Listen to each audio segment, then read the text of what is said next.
अस्सलाम वालेकुम व्यूअर्स, उम्मीद है आप सब लोग खैरियत से होंगे। व्यूअर्स आज के हमारी इस वीडियो में हम लोग डिस्कस करेंगे जो एएसएफ के अंदर कॉर्पोरल की सीट्स को अनाउंस किया गया था।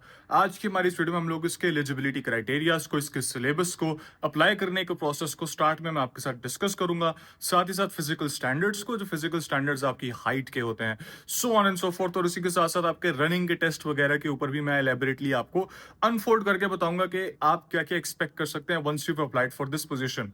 नाउ 700 से ज्यादा सीट्स को अनाउंस किया गया, 714 सीट्स टू बी एग्जैक्ट। आपने अप्लाई कैसे करना है कॉर्पोरल की सीट के लिए? कॉर्पोरल की सीट के लिए अप्लाई करने के लिए आपने joinasf.gov.pk के ऊपर जाना है और वहां पर जाकर आपने अप्लाई करने के प्रोसेस को स्टार्ट कर देना है। अगर आपको दुश्वारी पेश आती है ऑनलाइन अप्लाई करते हुए joinasf.gov.pk पे जाके, तो आप अपने सबसे नजदीक भर्ती सेंटर जाकर भी अप्लाई कर सकते हैं। आपको स्टार्ट में बताते चलूं, 13 January is the last date to apply. 13 जनवरी से पहले आपने अप्लाई करना है सीट के लिए, और उसके बाद फिर आपका आगे रोल नंबर स्लिप आएगी, आप अपना टेस्ट देने जाएंगे। Now let's discuss the eligibility criteria. उसके बाद हम मजीद टेस्ट के फेजेस को भी डिस्कस करेंगे। एलिजिबिलिटी क्राइटेरिया कुछ यूं है कि इस ग्रेड 7 बीपीएस 7 की सीट के लिए, जो कॉर्पोरल की सीट है, आपकी एजुकेशनल रिक्वायरमेंट मैट्रिक है। मैट्रिक आपका पास होना चाहिए, 50% के साथ आपका मैट्रिक होना चाहिए। एजुकेशनल रिक्वायरमेंट आपकी ये बनेगी। इसी के साथ साथ आपकी जो उम्र का criteria, which is my most favourite criteria, इसके अंदर आपका जो एज की रिलैक्सेशन को मिलाकर 18 से 30 साल की है, which means between 18 and 30 years old. अगर आपने मैट्रिक किया हुआ है तो आप इस सीट के लिए एलिजिबल हैं। इसी के साथ आगे आपको मैं एक और बहुत अच्छी बात इस सीट के लिए बताता चलूं कि both mails and females can apply for the seats. अब अगर आप चाहते हैं कि आपकी मुकम्मल तैयारी हो, या आप चाहते हैं कि मैं आपको एडवर्टाइजमेंट प्रोवाइड करूं, तो स्क्रीन के नीचे मेरा नंबर चल रहा है। इस नंबर पर मुझे कांटेक्ट करके मेरे से मुकम्मल नोट्स कॉर्पोरल के एक्सेस कर सकते हैं। इसी के साथ साथ आपको मैं ऐड वगैरह भी आगे प्रोवाइड कर दूंगा, ताकि आप एलेबोरेटली ऐड को भी पढ़ लें और आपको मजीद डिटेल्स इसकी पता चल जाए। Let us first discuss the physical criterias. अब आपके फिजिकल क्राइटेरियाज कुछ यूं होंगे कि पहले मैं आपके साथ मेल्स के फिजिकल क्राइटेरियाज को डिस्कस करूंगा, फिर मैं फीमेल्स के फिजिकल क्राइटेरियाज को डिस्कस करूंगा। मेल्स के लिए सबसे पहले आपकी हाइट 5 फीट 6 इंच या 168 सेंटीमीटर होनी चाहिए। Point to be noted that you need to make sure कि आपकी हाइट आप सेंटीमीटर्स में कैलकुलेट करें। अगर आप अपनी हाइट को फीट्स और इंचेस में कैलकुलेट करेंगे तो there is a margin of error. आपने उस मार्जिन ऑफ एरर को होने नहीं देना। You need to make sure कि आप अपनी हाइट को कभी भी किसी भी डिपार्टमेंट के लिए अगर आप अप्लाई करें तो अपनी हाइट को जरूर सेंटीमीटर में मेंशन करते हैं। तो आपने भी अपनी हाइट को हमेशा सेंटीमीटर में मेंशन अपनी कैलकुलेट करना है, टू मेक श्योर कि आपकी पॉइंट ब्लैंक सही आपको पता हो आपकी रीडिंग क्या है हाइट की, ताकि आप अप्लाई करने से पहले आपको पता हो कि आपको उसके अंदर दुश्वारी नहीं होगी। उसके बाद आपका जो वजन है वो 48.1 केजी से कम नहीं होना चाहिए। अगर इसको कन्वर्ट करें पाउंड्स के अंदर तो ये 106 पाउंड्स बनेगा, लेकिन आपने केजीज में ही इसको कैलकुलेट करना है, कोई इशू की बात नहीं है। 48.1 केजी से कम आपका वेट नहीं होना चाहिए। माइंड यू, मैं ये सारी इंफॉर्मेशन आपको जो प्रोवाइड कर रहा हूं, मैंने ऑफिशियल एएसएफ की वेबसाइट से ली है, तो ये सारी की सारी इंफॉर्मेशन आप खुद भी एक्सेस कर सकते हैं एएसएफ की वेबसाइट से। इसी के साथ आपका जो वजन है वो बीएमआई के अकॉर्डिंग होना चाहिए। आप बीएमआई कैलकुलेटर्स ऑनलाइन भी जाके देख सकते हैं। अगर आपको नहीं पता आप मुझे कांटेक्ट कर सकते हैं, स्क्रीन के नीचे मेरा नंबर है। नोट्स वगैरह के लिए कोई क्वेरी है आपके लिए, उसके लिए। और अभी आप अगर आप चाहते हैं कि आप बीएमआई के अकॉर्डिंग आपका वेट वगैरह आपकी क्या बनेगा, क्या आप ओवर वेट है, आपका गुड वेट है या आप अंडर वेट है, तो आप मुझे कॉन्टेक्ट करके मेरे से सवाल कर सकते हैं इससे मुताल्लिक, और मैं आपको मुकम्मल उसकी डिटेल्स भी प्रोवाइड कर दूंगा। इसी के साथ आपकी जो चेस्ट का क्राइटेरिया लड़कों के लिए वो कुछ यूं होगा कि 32 इंचेस 3/4 ये आपकी छाती होनी चाहिए फैलाव के बिना, यानी कि 32.75 इंचेस। और उसके बाद आपकी फैलाव के साथ 34.75 इंचेस, यानी कि 2 इंच का फैलाव होना चाहिए। Now point to be noted कि इसको समझना थोड़ा सा मुश्किल होगा वीडियो के अंदर आपके लिए, कि 32.75 एक्चुअली है 3/4, लेकिन उसको हमने 0.75 किया क्योंकि ऑफकोर्स वो उसका उतना ही हिस्सा बनेगा। तो 34 3/4 है। तो you need to make sure कि आपको मुकम्मल हाइट, मुकम्मल छाती प्रॉपर तौर पे पता हो। तो आपने क्या करना है, मुझे कांटेक्ट करना है। ऐड में आपको प्रोवाइड करता हूँ, ऐड के अंदर आप इसको खुद भी पढ़ सकते हैं, आपको ज्यादा अच्छे से समझ आ जाएगी। ठीक है, बाकी छाती का क्राइटेरिया ये है कि 2 इंच का आपका फैलाव होना चाहिए। उसके बाद फीमेल्स के क्राइटेरिया को डिस्कस करते हैं। फीमेल्स की हाइट 5 फीट 2 इंच होनी चाहिए, विच इज 157 सेंटीमीटर्स, और इनका वजन 45 केजी से कम नहीं होना चाहिए।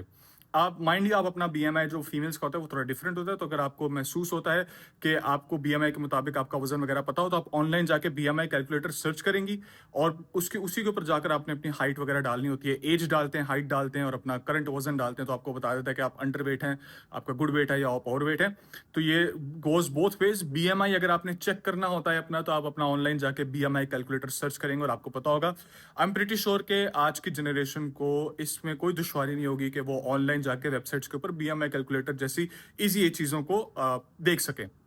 आगे चलते हैं, फिजिकल रनिंग का क्राइटेरिया मैं आपके साथ डिस्कस करता हूँ। फिजिकल टेस्ट आपके जोन से होंगे। सबसे पहले मेल्स टेस्ट को डिस्कस करते हैं। 1.6 किलोमीटर का आपका रन कंडक्ट किया जाएगा। 7 मिनट्स 30 सेकंड्स आपका मैक्सिमम टाइम है। जैसे ही आप 7 मिनट्स 31 सेकंड्स में जाएंगे, आप फेल हो जाएंगे। तो you need to make sure कि आपका जो टाइम है वो 7 मिनट 30 सेकंड का हो। 1 माइल यानी 1.6 किलोमीटर का कैलकुलेट करके आप अभी भी अपनी रनिंग कर सकते हैं। इसी के साथ आपके जो पुशअप्स का क्राइटेरिया वो कुछ यूं होगा कि आपने 22 पुशअप्स लगाने हैं। उसके बाद आपका जो सिटअप्स का क्राइटेरिया वो कुछ यूं होगा कि आपने 22 सिटअप्स लगाने हैं। फीमेल्स के लिए क्राइटेरिया एज फॉलोइंग, उनकी सिर्फ रनिंग होती है। रनिंग के अंदर भी 13 मिनट्स का मैक्सिमम टाइम दिया जाएगा 1.6 किलोमीटर को रन करने के लिए। Ample amount of time, plenty amount of time, no problem at all. थोड़ी सी रनिंग की तैयारी कर भी लें घर पे, कोई मसले की बात नहीं है। बाकी 1.6 किलोमीटर किसी भी हेल्दी इंडिविजुअल के लिए 13 मिनट्स के अंदर सॉल्व करना इज वेरी इजी। बहरहाल मेक श्योर कि आप अपना टाइम अच्छे से करें। जितना अच्छा आपका टाइम होगा उतना अच्छा आपके चांसेस होंगे मेरिट में फॉल करने के। इसी के साथ आगे बढ़ते हैं। अब मैं आपके साथ डिस्कस करूंगा सिलेबस को, the most integral part of this entire process. आपका जो रिटन टेस्ट है, majority of your merit is created in your written test. आगाज में बताता चलूं, रिटन टेस्ट की अगर आपने तैयारी करनी है, एएसएफ के मुकम्मल नोट्स मेरे पास पड़े हैं, आप मेरे से एक्सेस कर सकते हैं, मेरे साथ तैयारी कर सकते हैं। इसी के साथ आइए मैं आपके साथ डिस्कस करता हूं सिलेबस को। Syllabus is going to be as following. Matric level के आपकी जो मैं सब्जेक्ट्स बताऊंगा मैट्रिक लेवल के आपके होंगे, यानी कि मैट्रिक लेवल की डिफिकल्टी होगी, which is not that difficult, but then again एक एक नंबर मैटर करता है क्योंकि मेरिट आपका इसी से बनेगा। इंग्लिश होता है आपका, इंग्लिश के बाद आपका जीके होता है विच इज जनरल नॉलेज। उसके बाद Islamic studies, Pak studies, IQ and logic. अब मैं इनको elaborately one by one discuss करता हूं आपके साथ। इंग्लिश के अंदर आपके पास होता है parts and speech, parts of speech. उसी के साथ आपकी ग्रामर होती है, पंक्चुएशंस होती हैं, प्रेपोजिशंस होती हैं, दीज आर ऑल ग्रामर। उसी के साथ साथ आपसे और भी मजीद चीजें पूछी जाती हैं जो मैट्रिक लेवल की होती हैं। अगर आप चाहते हैं कि आपको मैट्रिक लेवल के इंग्लिश के सवाल आते हों, और अगर आप चाहते हैं कि आपके पास एग्जैक्ट वो मटेरियल हो जो पास पेपर से है, तो आप मुझे कांटेक्ट कर सकते हैं। English is that one subject जहां पर if you have the edge, तो आपका बड़े आराम से मेरिट के अंदर नाम थोड़ा ऊपर चला जाता है, क्योंकि we all have a good understanding of Islamic studies, Pak studies. उसके अलावा आईक्यू लॉजिक, अगर आपकी मैथ्स अच्छी है तो आपको ऑटोमेटिकली आता ही होगा। बाकी मैं उसको आगे जाके और मजीद डिस्कस करता हूँ। बहरहाल English is that one specific area जहां पे आपकी तैयारी एकदम अच्छी होनी चाहिए टू मेक श्योर कि आप मेरिट के ऊपर आए। इसी के साथ आगे चलते हैं। जीके है, जीके आपके पास करेंसीज होती हैं, करेंसीज के बाद आपके पास कैपिटल्स होते हैं जीके के अंदर करंट अफेयर्स होता है, everyday science. Now this everyday science thing जो है ये बेसिकली आपके पास साइंस ही होगी मैट्रिक लेवल की।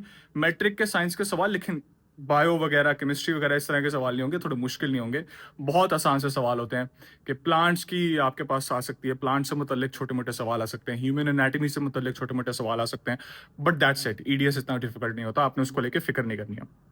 Then we have Islamic studies. Islamic studies के अंदर हमारे पास जो इस्लामिक स्टडीज का सेक्शन होता है, इसके अंदर majority of the candidates have a good grip, क्योंकि बचपन से हम लोग इस्लामिक स्टडीज पढ़ते हुए हैं। इस्लामिक स्टडीज हम लोगों के लिए एक इंटेग्रल पार्ट रहा है हमारी लाइफ का, तो nobody has that much difficulty. हाँ, अलबत्ता इस्लामिक स्टडीज के आप जरूर हमसे भी नोट्स एक्सेस कर सकते हैं, या तो आप ऑनलाइन रिसोर्सेज को भी यूज कर सकते हैं। इस्लामिक स्टडीज इतना डिफिकल्ट नहीं होता। आई एम वेरी कॉन्फिडेंट कि मेजॉरिटी ऑफ द कैंडिडेट्स इसके अंदर अच्छा परफॉर्म करेंगे। नाउ पाक स्टडीज मुताला पाकिस्तान से लिया जाता है। पाक स्टडीज के अंदर बेसिकली मैट्रिक लेवल की आपकी पाक स्टडीज होती है। आप मैट्रिक की पाक स्टडीज की बुक को पढ़ सकते हैं, लेकिन ऑफ कोर्स बुक आपके पास जहां पर 100-200 पेजेस की होती है, वहीं पर अगर आप नोट से तैयारी करेंगे जिसके अंदर 500 से 1000 एमसीक्यूज रिपीटेड होते हैं, तो आपकी जो अंडरस्टैंडिंग है पाक स्टडीज की वो ज्यादा अच्छी होती है। इसी के साथ the last section is IQ and logic. IQ and logic basically common sense के सवाल आपसे पूछे जाते हैं ना। दिस कॉमन सेंस के सवाल जो हैं, ये कॉमन सेंस के सवाल आपसे पूछे जाते हैं टू मेक श्योर कि क्या इस बंदे की जो बेसिक मैथमेटिकल या एरिथमेटिक अंडरस्टैंडिंग है। एरिथमेटिक होती है बेसिकली आपके पास मैथ्स की ही, बट वो थोड़ी सी एल्जेब्रिक साइड पर चली जाती है। बहरहाल एल्जेब्रा के सवाल नहीं होंगे आपसे, बस उस टर्म को यूज किया जा रहा है कि इस बंदे की जो अंडरस्टैंडिंग है इस सब्जेक्ट की, मैथ्स की, वो क्या ठीक है, क्या कॉमन सेंस इसकी ठीक है। For example I give you an example, एक गाड़ी 60 किलोमीटर पर आवर की स्पीड से जा रही है, यानी कि 60 किलोमीटर्स 60 मिनट्स के अंदर कवर करेगी। 60 मिनट्स इक्वल 1 आवर, तो 60 kilometre per hour is 60 minutes. 60 minutes में 60 किलोमीटर्स। तो अगर वो गाड़ी इतनी स्पीड से जा रही है तो 30 मिनट्स में कितना डिस्टेंस कवर करेगी? इट इज़ वेरी लॉजिकल कि अगर एक गाड़ी 60 किलोमीटर्स 60 मिनट्स में कवर कर रही है तो वो 30 किलोमीटर्स 30 मिनट्स में कवर करेगी। इस तरह के बहुत आसान से सवाल आते हैं, बट देन अगेन गलती की गुंजाइश नहीं आपने छोड़नी, अपनी तैयारी को एकदम मुकम्मल रखना है। तो मेक श्योर कि आपके पास कोई गलती की गुंजाइश ना बचे। ये छोटे छोटे जो छोटी मोटी गलतियां होती हैं यही एक्यूमुलेट होकर आपके पास मेरिट में आ जाती हैं और मेरिट में आपका नाम नीचे रह जाती हैं। सो मेक श्योर कि आपकी तैयारी मुकम्मल हो और आप हमारे साथ तैयारी कर सकते हैं और अपनी तैयारी को एकदम मजबूत और 100% गारंटी कर सकते हैं। लिमिटेड डिस्काउंट के ऊपर मेरे नोट्स इस वक्त अवेलेबल है, उनको जरूर आपने एक्सेस करना है। इनकी मदद से आप मेरिट में भी ऊपर आएंगे और आपके पास ऐसा मटेरियल आ जाएगा जो आप बाकी मजीद जॉब्स के लिए भी इस्तेमाल कर सकते हैं, क्योंकि हम आपको मटेरियल ही ऐसा प्रोवाइड करते हैं जो मल्टीपल जॉब से क्यूमुलेटेड है। सो फॉर एग्जांपल यही मटेरियल आप आईबी के लिए भी यूज कर सकते हैं और उसी से मुतालिक हम आपको फ्यूचर में भी डिस्काउंट अपने स्टूडेंट्स को प्रोवाइड करते हैं जो बाकी जॉब्स के लिए भी अप्लाई करते हैं। इसी के साथ आपका बहुत शुक्रिया हमारा वीडियो देखने का, हमारे साथ बने रहने का। अल्लाह ताला आप सब लोगों को कामयाब करें। मुझे जरूर कांटेक्ट करें। अप्लाई करने की डेट अभी चल रही है। बहरहाल अगर आप वीडियो बाद में भी देख रहे हैं तो आप जरूर मुझे कांटेक्ट कर सकते हैं। आपकी जो भी क्वेरी आप मेरे से पूछ सकते हैं। स्क्रीन के नीचे मेरा नंबर चल रहा है। एएसएफ के मुकम्मल आपको नोट्स वगैरह प्रोवाइड किए जाएंगे, मुकम्मल गाइडेंस प्रोवाइड की जाएगी। इसी के साथ बहुत शुक्रिया आपका वीडियो देखने का, हमारे साथ बने रहने का। अल्लाह ताला आप सब लोगों को कामयाब करें। मेरी दुआएं आप सब लोगों के साथ हैं। जरूर मुझे कांटेक्ट करें अगर कोई क्वेरी है। बाकी अप्लाई करें अल्लाह के हुक्म से। इंशाल्लाह आप सबका नाम, जो भी वर्दी कैंडिडेट्स होंगे उनका नाम इंशाल्लाह मेरिट में आएगा। इसी के साथ बहुत शुक्रिया आपका वीडियो देखने का, हमारे साथ बने रहने का। अल्लाह हाफिज।